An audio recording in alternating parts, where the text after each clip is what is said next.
9th class Balochistan board और इसकी review exercise number 2 को हम सॉल्व करेंगे, जिसका क्वेश्चन नंबर 4 है which property of the real number has been used in each of the following.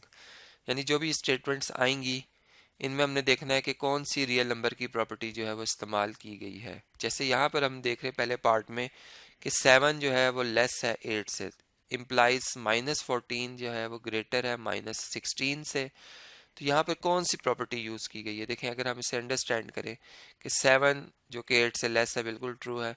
अगर हम दोनों को नेगेटिव नंबर से मल्टीप्लाई कर देते हैं, यानी 7 को भी -2 से मल्टीप्लाई कर दें और दूसरी तरफ 8 को भी -2 ही से मल्टीप्लाई कर दें, चलें यहाँ पे ऐसा लिखते हैं, तो देखिए रिजल्ट जो है वो बिल्कुल ऑपोजिट हो जाएगा। नेगेटिव नंबर से मल्टीप्लाई करने का मतलब है इनइक्वालिटी का साइन रिवर्स हो रहा है, तो ये जो ग्रेटर साइन है वो लेस के साइन में तब्दील हो जाएगा। इसका मतलब ये जो प्रोडक्ट है -14 ये ग्रेटर होगा और -16 उससे छोटा होगा। तो इट्स मीन कि यहाँ पर जो प्रॉपर्टी यूज़ की गई है वो मल्टीप्लिकेटिव प्रॉपर्टी है, मल्टीप्लिकेटिव प्रॉपर्टी। तो इसी के से हमें निशानदही करनी होगी उस प्रॉपर्टी की जो कि गिवन पार्ट में इस्तेमाल हुई है या हमें इस्तेमाल होती हुई नज़र आ रही हो। सेकंड पार्ट अगर आप देखें इसमें लिखा हुआ है -1/4 is greater than -1/2 implies 5/4 is less than 5/2। अब देखिए ये क्या हुआ यहाँ पर रिजल्ट को अगर हम इसे अंडरस्टैंड करें, ये -1/4 लिखा हुआ है और ये बड़ा नंबर है और -1/2 इससे छोटा नंबर है। अब हमने इस साइड को देखना है कि यहाँ क्या हुआ है, क्या वर्किंग हुई है। अगर न्यूमरेटर को देखा जाए तो ये +5 हो चुका है, इसका मतलब यहाँ पे दोनों नेगेटिव हैं। अगर हम -5 से मल्टीप्लाई कर दें इस इनइक्वालिटी को, यानी पहले नंबर को भी -5 से मल्टीप्लाई कर दें और दूसरे नंबर को भी -5 से मल्टीप्लाई कर दें, तो इनइक्वालिटी जो है उसमें क्या चेंज आएगा कि नेगेटिव से मल्टीप्लाई होने के बाद जो ये साइन है इनइक्वालिटी का वो रिवर्स हो जाता है, यानी ग्रेटर का साइन लेस के साइन में तब्दील हो जाता है। अब आप देखो कि -1 और -5, ये -5 लिखा है, -1 जब मल्टीप्लाई होंगे +5 हो जाएगा। अब ये -5 4 से नहीं मल्टीप्लाई होता, क्योंकि रूल ये है कि सिर्फ एक नंबर अगर मल्टीप्लाई हो गया है फ्रैक्शन से तो बस ओवरऑल अब फ्रैक्शन का आंसर आ जाएगा। -5 इंटू -1 5 आ गया और 4 जो डिवाइजर में है वो एज इट इज़ रहेगा। सेम यहाँ भी -5 इंटू -1 +5 होगा और नीचे आएगा 2, और इनमें जो रिलेशन है वो ये है कि 5/4 is less than 5/2। It's mean कि यहाँ जो प्रॉपर्टी यूज़ की गई है, यहाँ भी कौन सी प्रॉपर्टी यूज़ की गई है, मल्टीप्लिकेटिव प्रॉपर्टी यूज़ की गई है, यानी यहाँ मल्टीप्लाई किया गया था नेगेटिव नंबर के साथ। ओवरऑल जो प्रॉपर्टी का नाम आएगा वो मल्टीप्लिकेटिव प्रॉपर्टी आएगा। जी, पार्ट नंबर 3 में अगर आप देखें तो a+1 + 1/3 is equal to a plus, और फिर इसको ऐड किया जा रहा है 1 + 1/3 के सम से। तो बेसिकली यहाँ पर अगर आप देखें तो a + b ये पहले ऐड हो रहे हैं और इनका आंसर c में ऐड होगा, और दूसरी तरफ हम ये कह रहे हैं कि अगर a जो है उसको हम एंड में ऐड करें, यानी a बाद में ऐड हो और b + c पहले ऐड हो जाए, तो ये जो प्रॉपर्टी इसे हम कहते हैं associative property of addition, property under addition. तो बेसिकली यहाँ जो नाम आएगा प्रॉपर्टी का वो एसोसिएटिव लॉ भी लिख सकते हैं, एसोसिएटिव प्रॉपर्टी भी लिख सकते हैं विद रिस्पेक्ट टू एडिशन। इस तरीके से ये बात हम अंडरस्टैंड कर सकते हैं। फोर्थ पार्ट है जिसमें a मल्टीप्लाई हो रहा है 3 + c के साथ और दूसरी तरफ इनका प्रोडक्ट का सम लिखा हुआ है, यानी कि 3a + ac। तो इस प्रॉपर्टी को हम अंडरस्टैंड कर गए हैं, ये डिस्ट्रीब्यूटिव प्रॉपर्टी है, डिस्ट्रीब्यूटिव प्रॉपर्टी है। और किसकी डिस्ट्रीब्यूटिव प्रॉपर्टी है, मल्टीप्लिकेशन की ओवर एडिशन। तो distributive property of addition, sorry of multiplication, of multi लिखना था, मल्टीप्लिकेशन ओवर एडिशन। चले ऐड का साइन लगा देता हूं मैं। तो इसी के से ये प्रॉपर्टी हम अंडरस्टैंड कर सकते हैं, और इसको अगर हम और प्रिसाइज करें तो ये हम कह सकते हैं कि लेफ्ट डिस्ट्रीब्यूटिव प्रॉपर्टी है, लेफ्ट डिस्ट्रीब्यूटिव प्रॉपर्टी है, चूँकि इसमें अगर आप देखें तो ए जो है वो लेफ़्ट साइड पे लिखा हुआ है और लेफ़्ट साइड से मल्टीप्लाई हो रहा है इस सम में, ठीक है, सी प्लस सी के सम में लेफ़्ट साइड से मल्टीप्लाई हो रहा है, तो इसको हम लेफ़्ट डिस्ट्रीब्यूटिव प्रॉपर्टी भी कह सकते हैं, तो ये भी इसका आंसर कहलाएगा। फिफ्थ पार्ट अगर आप देखें तो नेगेटिव ए में ऐड हो रहा है पॉजिटिव ए और आंसर आ रहा है 0, यानी अगर हम जनरलाइज देखें तो हम ये कह रहे हैं कि additive inverse of A add with A, the result is additive identity. So ये जो प्रॉपर्टी है ये एडिटिव इनवर्स की है, यानी कि एडिशन में उन नंबर्स की प्रॉपर्टी नज़र आ रही है जिनको ऐड करने से एडिटिव आइडेंटिटी आती है, तो एडिटिव इनवर्स की ये बेसिकली प्रॉपर्टी है, हम यहाँ पर इसका नाम लिख देंगे जी। नेक्स्ट पार्ट नंबर 6 को अगर हम देखें तो इसमें लिखा हुआ है square root of 2 is less than square root of 6 implies 2 times of square root of 2 is less than 2 times of square root of 6। अब इस प्रॉपर्टी को अगर आप अंडरस्टैंड करें तो इसमें जस्ट हमने ये किया कि जो ये नंबर्स थे इर्रेशनल नंबर्स हैं दोनों, इन दोनों को हमने 2 से मल्टीप्लाई किया, तो product of rational and irrational number is also irrational number, तो ये भी एक इर्रेशनल नंबर आ जाएगा, यहाँ भी एक इर्रेशनल नंबर आ जाएगा। अब चूंकि हमने जिस नंबर से मल्टीप्लाई किया वो एक पॉजिटिव नंबर है, इसलिए इनइक्वालिटी चेंज नहीं होगी, यानी वो जो है वैसी की वैसी रहेगी। लेकिन हमने प्रॉपर्टी का नाम बताना है तो यहाँ हम बेसिकली मल्टीप्लाई करके ये रिजल्ट लाए हैं, इसे हम लिखेंगे मल्टीप्लिकेटिव प्रॉपर्टी, मल्टीप्लिकेटिव प्रॉपर्टी। तो इसी के से ये पार्ट हमने अंडरस्टैंड किया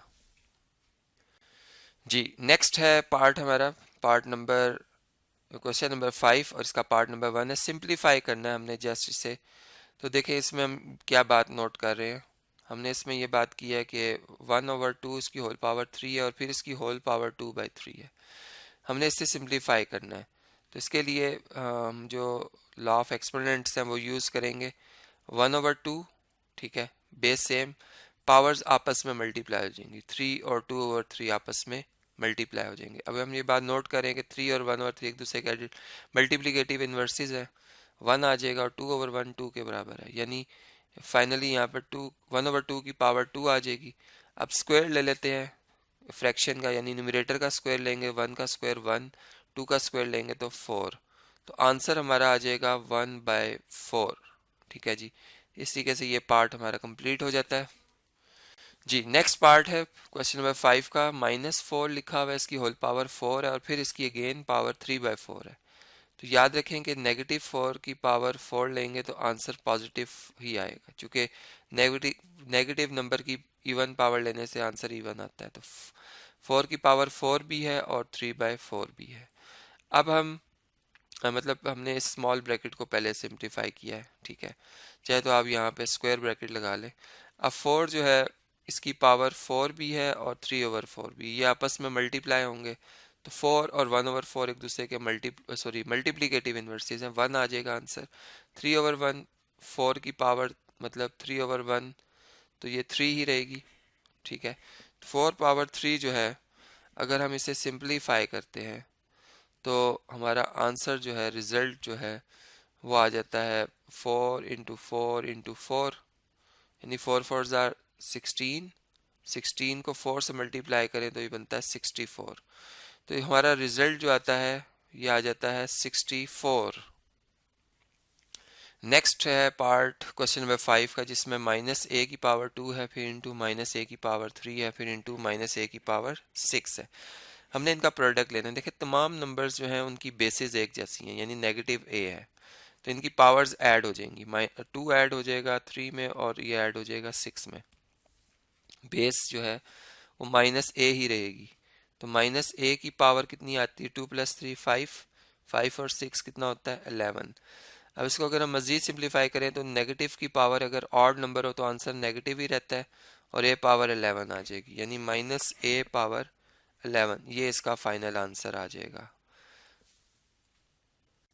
जी। नेक्स्ट पार्ट नंबर 4 सिंप्लीफाई करना है square root of 128 over square root of 2 को। तो अगर हम 128 के प्राइम फैक्टर्स बना लें तो हमें क्या रिजल्ट मिलता है जी इसमें। चलें इसके लिए पहले मैं ये ब्रैकेट्स पुट कर लेता हूँ कि ताकि हमारी सिंप्लीफिकेशन थोड़ी आसान हो जाए। यहाँ पर हम नंबर लिख लेते हैं 128 और 2 से डिवाइड करते हैं। 2 6 टाइम 12 एंड 2 4 टाइम 8 64 आता है। फिर 2 से डिवाइड करते हैं तो 32 आता है। फिर 2 से डिवाइड करेंगे 16, फिर 2 से 8, फिर 2 से डिवाइड करेंगे 4, फिर 2 से डिवाइड करेंगे 2 और लास्ट में जब 2 से डिवाइड करेंगे तो 1। यानी जब 1 आ जाता है तो हम स्टॉप कर लेते हैं।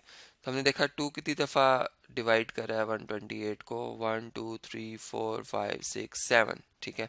इट्स मीन कि यहाँ पर 2 की पावर कितनी आ जाएगी, 7 आ जाएगी। या आप इसको इसी तरह प्रोडक्ट फॉर्म में अगर लिखना चाहते हैं तो यहाँ पर 7 टाइम जो है वो 2 आ जाएगा और ओवर स्क्वायर रूट ऑफ 2 है, ठीक है। अब आप इनके पेयर्स बनाएं, देखें, यानी ये एक पेयर है 2 इंटू 2, फिर एक ये पेयर है, फिर एक ये पेयर है। इन 3 पेयर्स बन सकते हैं। इन पेयर्स को हम स्क्वायर रूट से बाहर लिख सकते हैं, यानी ये 2 बन जाएगा एक पेयर, ये वाला पेयर एक स्क्वायर रूट से बाहर आकर सिंगल 2 बन जाएगा, ये भी 2। लेकिन ये वाला जो 2 है ये स्क्वायर रूट के अंदर ही रहेगा as it is, square root of 2 over square root of 2। अब ये स्क्वायर रूट ऑफ 2 आपस में डिवाइड हो रहे हैं तो कैंसिल हो जाएंगे, 1 आ जाएगा। और 2 इंटू 2 4, 4 2 ज़ार 8 और 8 1 ज़ार 8, तो 8 हमारा जो है फाइनल आंसर आ जाएगा। तो इस तरीके से एक पार्ट हमारा कंप्लीट हो जाता है। जी, नेक्स्ट है क्वेश्चन नंबर 5 का पार्ट नंबर 5। इसमें स्क्वायर रूट ऑफ 3 को हम मल्टीप्लाई करें square root of 3 plus 2 times of square root of 12 से। हमने इसका आंसर देखना क्या आएगा। तो स्क्वायर रूट ऑफ 3 को अगर हम डिस्ट्रीब्यूटिव प्रॉपर्टी के तहत मल्टीप्लाई करते हैं स्क्वायर रूट ऑफ 3 से, स्क्वायर रूट ऑफ 3 का स्क्वायर हो जाएगा प्लस फिर स्क्वायर रूट ऑफ 3 जो है वो मल्टीप्लाई होगा 2 टाइम्स स्क्वायर रूट ऑफ 12 से। यहाँ पे आ जाएगा square root of 3। Square and square root एक दूसरे के इनवर्स फंक्शंस हैं, कैंसिल हो जाएगा, 3 आंसर आएगा यहाँ पर। और यहाँ पे 2 इंटू स्क्वायर रूट ऑफ 12 और 3, ये चूंकि दोनों की स्क्वायर रूट है, इंडेक्स सेम है, ठीक है, रेडिकल का, इसलिए एक ही स्क्वायर रूट के अंदर लिख देंगे इन्हें हम। अब 3 plus 2 times square root of 12, 3 time कितना होता है जी 36, और 36 एक परफेक्ट स्क्वायर नंबर है जो कि 6 का स्क्वायर है। इसका आंसर आ जाएगा 6, यानी 3 प्लस 2 टाइम्स ऑफ 6, और 6 जो है अब पहले 2 से मल्टीप्लाई होगा 12 आएगा, 12 और 3 ऐड हो जाएंगे तो फाइनल आंसर जो हमारा आएगा वो 15 आ जाएगा। तो इसी कैसे ये पार्ट भी हमें अंडरस्टैंड हो जाता है। अब नेक्स्ट जो क्वेश्चन है वो आपसे डिस्कस करता हूँ। जी, क्वेश्चन नंबर 6 का पहला पार्ट आपसे डिस्कस कर रहा हूँ। इसमें लिखा हुआ है कि 4x power 9 y power 2 z power -3 divided by 9x power -2 y power -3, इसकी होल पावर है -3। और ये भी जो भी आंसर आएगा इसको हम डिवाइड कर देंगे किससे, 3 into X power -4 y power -5 over 8 into X power 5 y power 3 into Z power -6 की होल पावर 5 से। यानी एक जो है सिंप्लीफिकेशन है यहाँ पर। तो देखिए पहले हम ब्रैकेट को अगर हम सॉल्व करते हैं तो 4/9 को मैं एज इट इज़ रहने देता हूँ, एक्स की पावर्स को कंबाइन कर लेते हैं। ये 9 है और इसके डिवाइज़र में -2 है जो कि ऊपर शिफ्ट होकर +2 हो जाएगी। यानी चूंकि इन दोनों नंबर्स की बेसिस सेम है इसलिए पावर इनकी ऐड हो गई है, एक्स की पावर 9 + 2 हो जाएगी। सेम यही प्रॉपर्टी वाई पे अप्लाई की जाए तो वाई की पावर 2 + 3 आ जाएगी। यहाँ पर लिखेंगे हम 2 + 3, 2 + 3, और z की पावर जो है वो -3 है, ये इस तरह आ जाएगी, और उसकी होल पावर है -3। जबकि डिवाइडेड बाय लिखा हुआ है यहाँ पर 3/8 आएगा। एक तो 8 को ठीक लिख लेते हैं, और x एज इट इज़, बल्कि x की पावर -4 भी है और -5 भी, तो ये -4 -5 आ जाएगी। y की पावर -5 पहले से लिखी हुई और +3 ऊपर शिफ्ट होगा -3 हो जाएगी, और z की पावर +6 हो जाएगी, उसकी होल पावर है 5, ठीक है। अब इससे नेक्स्ट जो है 4/9, x की पावर 11, y की पावर 5, z की पावर -3 और इनकी होल पावर है -3। जबकि डिवाइडेड बाय 3/8 है, x की पावर -9 है, y की पावर -8 है और z की पावर 6 है, और इनकी होल पावर जो है वो +5 है। अब इसको अगर हम मज़ीद सिंप्लीफाई करें, इन तमाम की अलग अलग पावर्स ले लेते हैं, तो 4/9 की पावर जो है वो -3 है, x की पावर जो है 11 भी है, -3 भी है, y की पावर 5 भी है, और -3 भी है, z की पावर -3 भी है और -3 भी है। इसी तरीके से ये डिवाइड का साइन है इसलिए यहाँ पर ब्रैकेट पुट कर रहा हूँ, और 3/8 है, इसकी पावर है 5, यहाँ पर 5 लिख दिया मैंने, और x की पावर -9 भी है और 5 भी, तो मल्टीप्लाई होके -45 हो जाएगी। इसी तरह y की पावर -8 और 5 मल्टीप्लाई होके -40 आ जाएगी, और z की पावर जो है वो 6 और 5 मल्टीप्लाई होके 30 आ जाएगी। तो यहाँ तक हम इस बात को अंडरस्टैंड कर लेते हैं। अब इससे नेक्स्ट जो है, इससे नेक्स्ट इसको बल्कि यहाँ से मैं कॉपी कर लेता हूँ इतने से पार्ट को, और इसको हम स्क्रीन पे थोड़ा सा नीचे कर लेते हैं, स्क्रीन को वहाँ डिस्कस कर लेता हूँ आपसे। यहाँ पे लिख लेता हूँ जी। अब देखें इसमें, अब हम जो फर्स्ट फैक्टर है उनको आपस में इनकी पावर्स को सिंप्लीफाई करते हैं। तो यहाँ हम ये बात नोट कर रहे हैं कि ये रेसिप्रोकल अगर ले लिया जाए, 9/4 लिख लिया जाए तो इसकी पावर +3 हो जाएगी।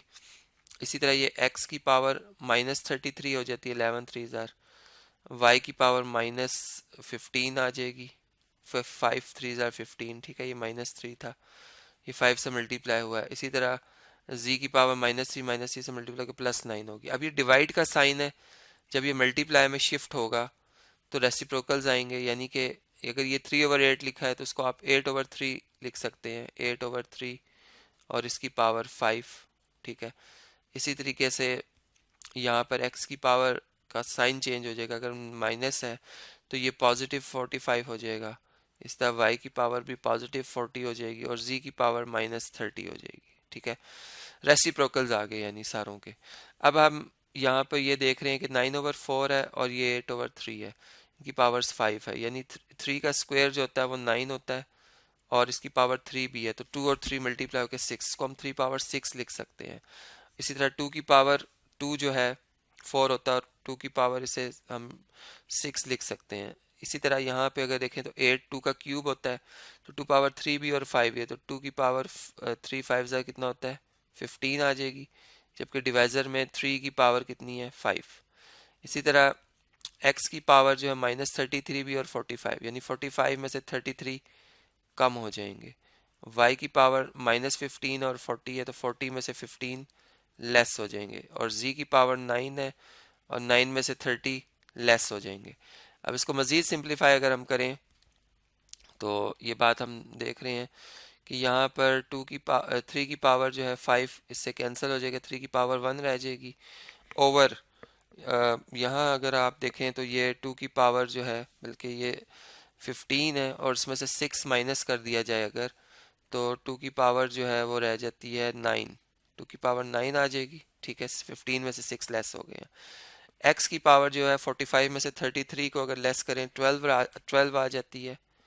y की पावर जो है 40 में से 15 को लेस करें 25 आ जाती है, और 25 आ जाती है, और z की पावर जो है वो 9 में से 30 माइनस करें 21 विद नेगेटिव साइन है, जिसे हम डिनोमिनेटर में शिफ्ट करेंगे तो +21 आ जाएगी, यानी ये भी इसका आंसर है। और अगर हम कैलकुलेटर में 2 की पावर 9 को चेक करें, 2 पावर 9 और इसको मल्टीप्लाई बाय 3 कर दें तो ये आंसर आता है 1536, ठीक है। इसको 1536 times x power 12 y power 25 over z power 21 भी लिखा जा सकता है। तो ये सीखे से इसका आंसर आ जाएगा। अब इस वीडियो को कंटिन्यू कर रहा हूँ मैं नेक्स्ट वीडियो में, जिसमें मैं इसी एक्सरसाइज के जो नेक्स्ट क्वेश्चन आ रहे हैं, इसी क्वेश्चन का जो नेक्स्ट पार्ट आ रहा है और नेक्स्ट क्वेश्चंस आ रहे हैं, वो आपसे एक एक करके मैं डिस्कस करूँगा।